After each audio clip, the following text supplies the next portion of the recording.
EvoFox is a relatively well-known brand in the computer accessories space. They make high-quality USB cables, gaming controllers, and other things of the sort. They have recently launched a new series of gaming keyboards under the name EvoFox. I have been using their affordable EvoFox Fireblade semi-mechanical gaming keyboard for over 6 months now, and I think it's time for an in-depth review. Build and design. On first look, without the backlight on the Fireblade gives you a pretty nice matte finished weighty feel when you pick it up. The keys are overly wobbly and the whole thing feels decently well made despite having an all plastic body. When you plug it in, it's very well braided USB cable into your computer and the LED switch on that sheds some RGB light on a few new minor inconsistencies. You will notice the rather uneven paint job done on the underside of the keyboard, especially in the bottom row. The spray paint particles are scattered all over the underside of the keyboard, which seems to have been marked to be clear. It honestly looks pretty nasty in the dark space where the RGB lights seem bright.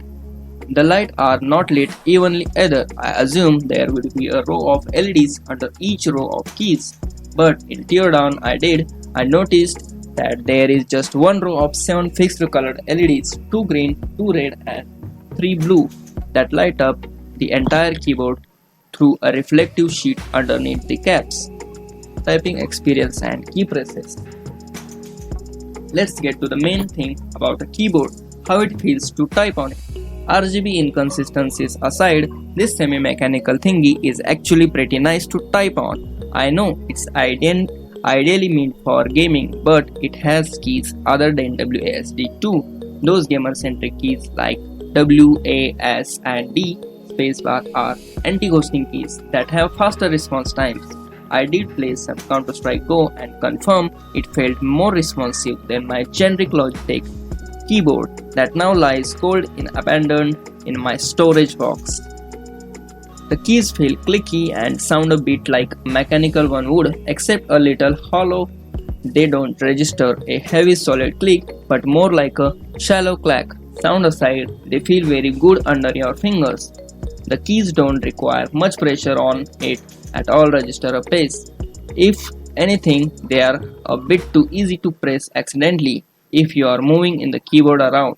But that's not what we do all the time, so I guess it's non-issue. Thankfully, unlike the backlights, all the keys are pretty uniformly balanced and none of them feels loose or stiff.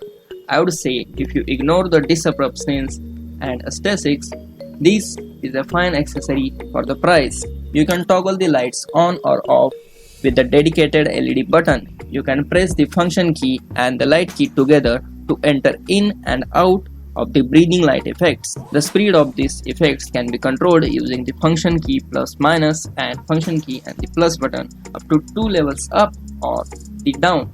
Personally, I like to keep it 1 level lower than default. The keycaps are fixed and are not user replaceable.